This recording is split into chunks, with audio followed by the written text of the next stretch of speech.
Bonjour les amis, j'espère que vous allez bien. Donc comme j'en avais parlé, j'ai décidé, j'ai été inspirée à faire par saison un taroscope spécial vie sentimentale. Donc ce taroscope se fera par saison et on commence au printemps, saison des amours, ça tombe bien. Et je vais vous expliquer un petit peu comment les choses se passent. Donc parce que même si c'est la même disposition là, du tarot par rapport au taroscope général, ça ne sera pas la même lecture, c'est pas la même organisation. Donc d'abord je sors la petite boîte, le l'oracle du chakra du cœur, là, qui sera à peu près toujours un peu le même oracle, parce que j'ai celui-là pour l'instant. Si un jour il y en a un qui m'inspire, un autre qui m'inspire. Dans le domaine sentimental aussi, j'ai l'améthyste love, mais je trouve que l'oracle chakra du cœur est bien pour donner, ça sera un petit peu l'ambiance générale, le thème général là de la saison. Ça sera ça.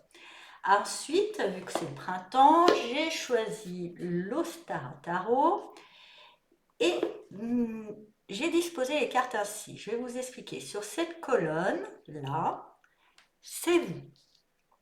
Voilà, c'est sur cette colonne là, c'est vous. Sur cette colonne, la dernière, celle-là, ça, c'est la personne qui fait partie de votre vie ou celle que vous avez dans le cœur. Pour les personnes célibataires, c'est peut-être plus le contexte extérieur. On va dire qu'est-ce qui se passe dans le contexte extérieur. Et dans la colonne du milieu, on a la relation, voilà, la relation entre moi et l'autre, ou la relation entre moi célibataire. Qu'est-ce que ça donne aussi comme situation? Qu'est-ce que ça va donner comme situation entre moi célibataire et le contexte qui se trouve en face de moi? Qu'est-ce que ça peut donner?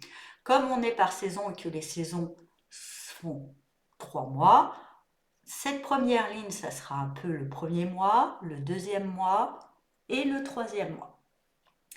Bien sûr, comme à chaque fois, ce taroscope ne parlera pas à tout le monde. Prenez que ce qui résonne en vous et laissez le reste de côté. Vous pouvez aussi consulter le taroscope de votre signe ascendant et lunaire pour avoir d'autres informations. Et comme on est dans le sentiment, vous pouvez aussi consulter le taroscope du signe dans lequel se trouve la planète Vénus dans votre thème astral. Voilà, donc on passe maintenant au tirage. Alors les Gémeaux, on va voir l'énergie, ce qui se passe pour vous. Et vous avez bague cadeau. Donc pour votre printemps amoureux, peut-être que l'autre va vous faire une surprise ou que vous allez faire une surprise. Il y a peut-être aussi une notion d'engagement pour certains. En tous les cas, j'entends pour certains Gémeaux, il y a cadeau de la vie aussi. Il y a cadeau de la vie, il y a la vie qui va peut-être vous faire un cadeau, ça sera pour vous et l'autre, ou pour vous tout seul si vous êtes célibataire et qui va pouvoir vous aider dans votre vie sentimentale. Il y a une bénédiction, ce que je ressens, une bénédiction de la vie surtout. Et pour certains, il y a peut-être une demande en mariage. On va voir un petit peu plus, donc vous en début de saison. On a la tempérance. Je dirais que vous êtes plutôt serein, vous commencez la saison plutôt sereinement, vous êtes dans un bon équilibre, vous ne faites pas trop de vagues. Vous faites pas trop de vagues, vous êtes dans un bon move, vous savez faire les bons compromis, vous savez prendre sur vous quand il faut, vous savez mettre de l'eau dans votre vin. Il y a quelque chose de vraiment bien posé par rapport à votre relation à l'autre. Vous êtes assez, j'irais assez sage de comprendre que faut composer avec soi et l'autre. Il faut savoir faire un bon mélange et pour pouvoir garder une certaine forme de stabilité. En face de vous, alors, avec le 4 de bâton. Avec le 4 de bâton, on a en face de vous peut-être quelqu'un et c'est peut-être là, vous trouvez un bon compromis, mais ça vous va bien parce que vous aussi, vous êtes un peu comme ça. Vous avez peut-être quelqu'un qui est très sociable, C'est peut-être, je ressens, c'est ça aussi peut-être qui a besoin de guérir, mais c'est bien, vous avez les bonnes choses, on regardera après. Mais en face de vous, il y a quelqu'un qui est très sociable, je vois toujours quand même un peu beaucoup de monde, hein. Je ressens quand même une certaine frustration de ne pas avoir trop de moments intimes. Il y a peut-être un peu trop les amis, la famille, les collègues, les machins, tout ça. Il y a quelqu'un d'hyper sociable, c'est quelqu'un d'hyper sociable, d'hyper ouvert. Il y a quand même aussi, du coup, je ressens quelqu'un qui est beaucoup dans une communication, dans un grand partage avec vous, avec tout le monde. Donc c'est bien, c'est nourrissant, ça crée, hein, ça crée de la matière, hein, ça crée du lien. Mais voilà, on sent que c'est, voilà, en face de vous, il y a quand même une bonne, voilà, quelqu'un de très très sociable, mais quand même une énergie quand même assez festive, assez réjouissante. Ce qui donne le roi d'épée. Ce qui donne dans votre relation, je dirais, grâce à vous et cette personne très communicante, ouverte à tout le monde, ça, et c'est vous, ce besoin de mettre un équilibre, ça va nécessiter dans votre relation de devoir faire un petit peu de tri. C'est ce que je vous disais, je sentais quand même une frustration, hein, de moment à deux. Vous allez réussir, je pense, à amener à l'autre à lui expliquer que oui, bon, bah, c'est bien les amis, les collègues, mais voilà, vous aimeriez bien un petit peu l'avoir pour vous toute seule ou tout seul.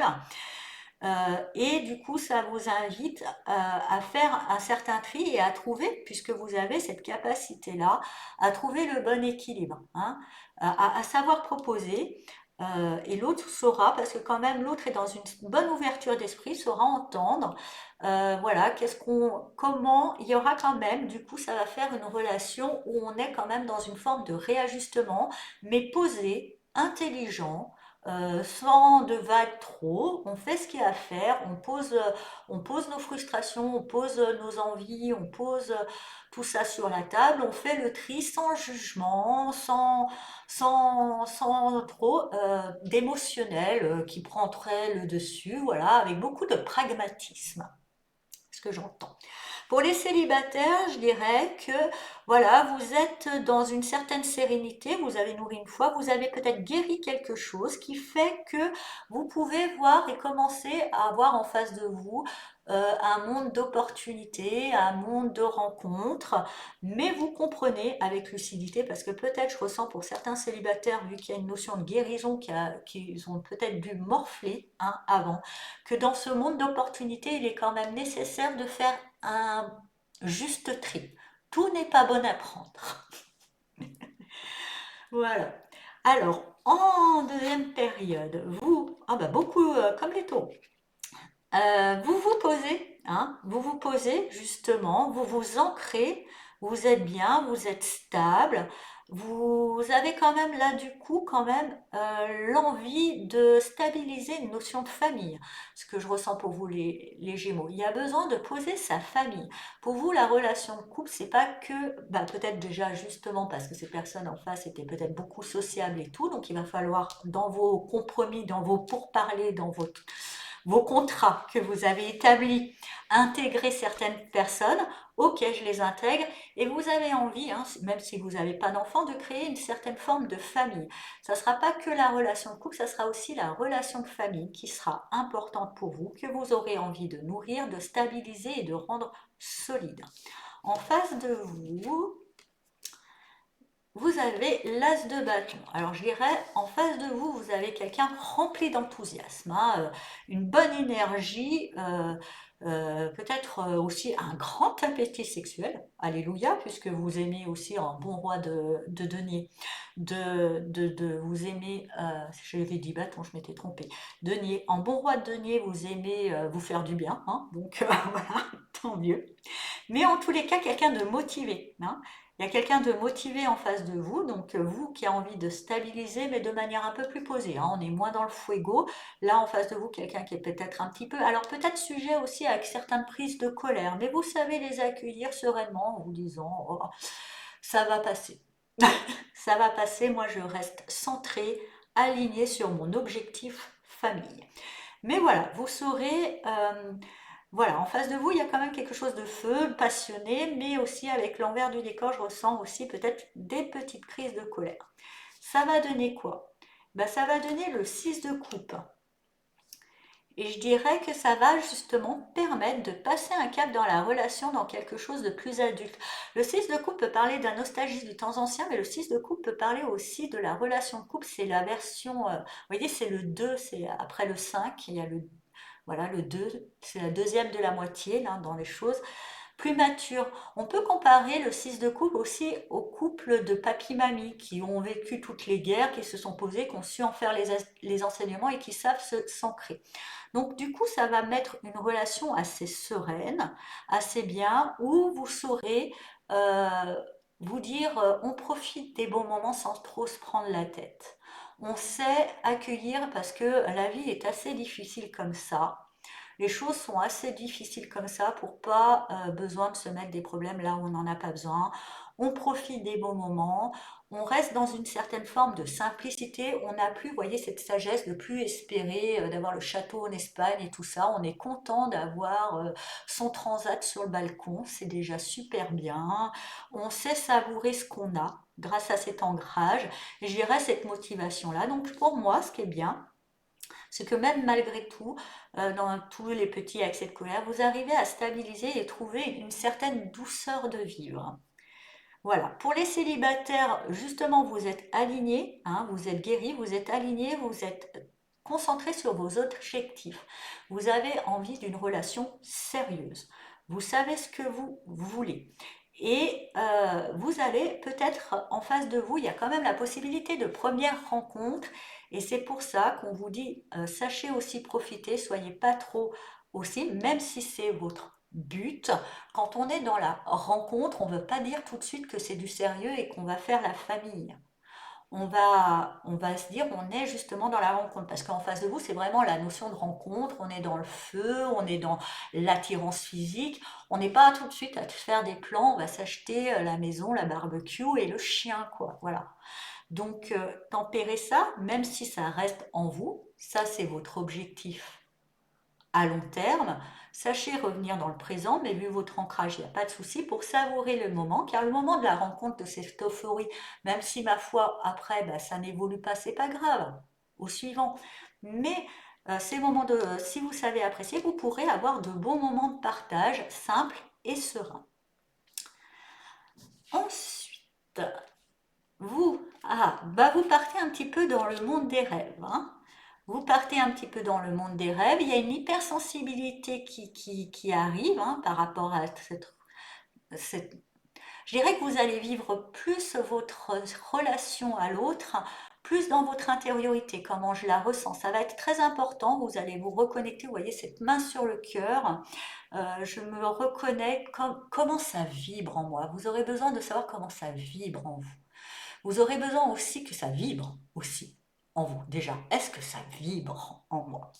En face de vous, avec le cavalier de bâton, vous aurez quelqu'un, alors que vous, je vous sens beaucoup plus immobile dans mon intériorité, vous aurez quelqu'un qui aura plein de projets, hein, qui aura des envies de vacances, des envies d'achat, des envies, qui est vraiment motivé, hein, motivé, qui aura plein d'envies, plein d'appétit, qui aura envie de découvrir, qui aura envie de trucs. Et c'est là, je pense que vous, comment accueillir ça, comment ça vibre en moi. Toujours vous interroger comment ça vibre en moi. Ce qui va faire l'as d'épée. Alors, elle paraît un peu dure, hein, cette carte, mais vous inquiétez pas. Ce qui va permettre de mettre, vous voyez, on était dans le roi d'épée, l'as d'épée. Vous, en faisant ce tri, comment ça vibre en moi, comment je le ressens. Alors lui, il y aura peut-être un peu des frustrations, ça pourra, je pense, générer certains conflits, mais vous allez trouver l'idée, juste une, pas besoin d'en avoir 50. Mais lui, en face de vous, vous aurez quelqu'un qui en aura 50, 50 idées. 50 idées, ça part un peu dans tous les sens. Euh, vous allez prendre le temps de ressentir, de voir comment ça vibre en vous, faire un tri. Il y aura peut-être quelques conflits parce que va falloir négocier, mais vous allez trouver l'idée, le truc, le projet, le quoi, de manière lucide et intelligente et éclairée. Pour les célibataires, je dirais qu'il va avoir comme je vous disais, il y avait de la rencontre là pour moi. Donc là, vous avez besoin de voir, d'apaiser un petit peu votre émotionnel. Vous sentez que ça part un petit peu, vous vous emballez. J'ai l'impression que vous vous emballez. Vous perdez un petit peu cet ancrage, il faut vous recentrer, comment ça vibre en moi, comment je le ressens, car en face de vous, effectivement, il y a, alors soit... il y a des possibles, il y a des rencontres, il y a peut-être quelqu'un qui vous sort de votre zone de confort, qui vous bouscule. Ça sera peut-être nécessaire de faire un certain tri, de trancher. Il y aura peut-être même plusieurs propositions. Pour moi, j'ai l'impression que une fois d'avoir pris le temps d'analyser vos ressentis, vous allez couper avec quelque chose, mais pour pouvoir laisser la place à ce qui est vraiment juste pour vous. Voilà, chers amis Gémeaux, j'espère que ce taroscope vous a parlé, ça promet. Et je vous souhaite un très beau printemps et je vous dis à bientôt. Au revoir.